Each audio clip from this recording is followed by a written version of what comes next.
So, well, it's nearly 10:30 at night on a Monday.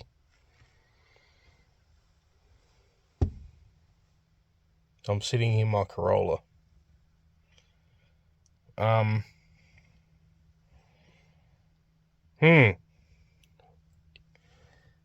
Got some explaining to do. Do I? I'll get back to this tomorrow. Well.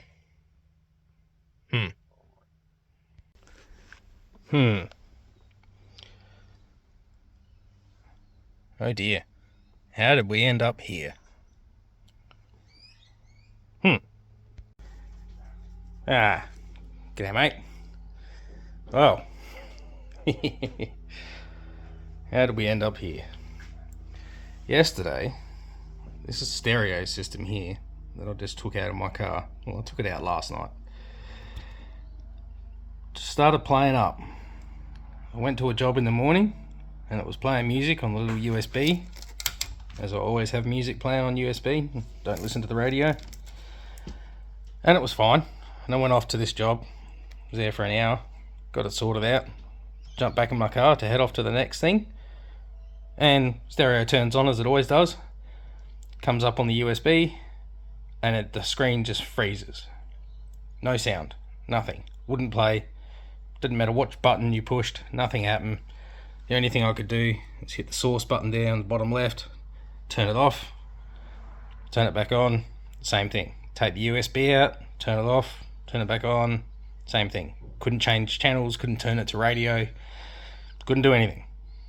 Weird, right? So anyway, I got back home, I was working on a project, cabling project, quote, and then got another call out to head out of town, out to Two Wells, and jump in the car to head out there to look at a optical fibre job, and stereo worked again, playing music, except this time it was saying reading on the screen and it was flashing, but it was playing music, and I could adjust the volume, I could get to my phone from there, so just Bluetooth, so I can answer phone calls and whatnot, and it was fine, except for the flashing reading on the screen instead of showing the track number or name or whatever what is chosen to display on there. Okay, that's weird, whatever. And then I was there for about half an hour or so, getting information for pricing I have to put together, jump back in the car to head back home. This is, late afternoonish, and not working. So on the way home I was like, well, bugger this, I can't not have a stereo. Not that I listen to music loud or anything like that, but I need it to answer my phone, because my phone, work phone, rings a lot, and I drive a lot. So I was like, this is no good. So I stopped in a good old Super Cheap Autos, and they just happened to be having a sale. So I picked up some new front door speakers and splitters, and new Kenwood, a newer version of this old unit. This is about 7 years old or so now. So yeah, I thought, oh well, plug and play, it's the same sort of thing. It's a little bit smaller. I've already put the brackets on there. This one's a little bit bigger, so I'm like, okay, whatever, fits in the hole, all the rest of it. But of course they have to change something, don't they? This is the plug adapter kit that I bought with this unit when I put it in. Exactly the same pinouts, same wiring, but they've changed the locations of the, this left and right, front, rear speakers, whatnot. They just made the top of the plug different. So now I have to cut this apart, splice that in, reconnect it all up. Easy job, but still, it's just annoying. So there you go. Fun and games. Stereo replacement system. Cool. Oh yeah. All wired up. Now I did temporarily tape and wire all the speakers up, and just to check, make sure left and right, front to rear was correct. It is. Stereo powers up. Now I just need to install it all.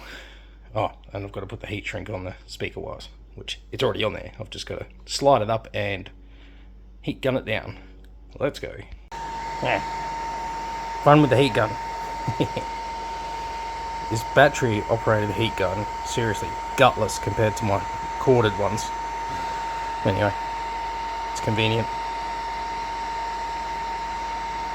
Only other thing I normally do when soldering is I'll stagger the joins a little bit further apart. They are very slightly staggered between, you know, left and right, or positive, negative for speaker, so on and so forth.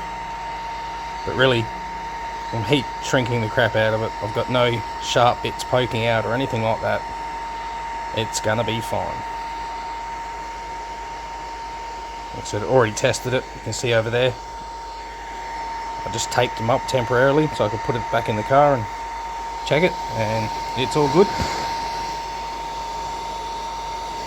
So yeah, just finish shrinking these up, and I'll throw it all back in the car. And we'll have a freaking working stereo again. Not something I expected to be doing on a Tuesday.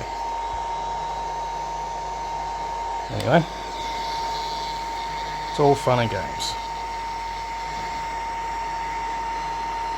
Looking good. Sweet. Time to put it all back together. Cool.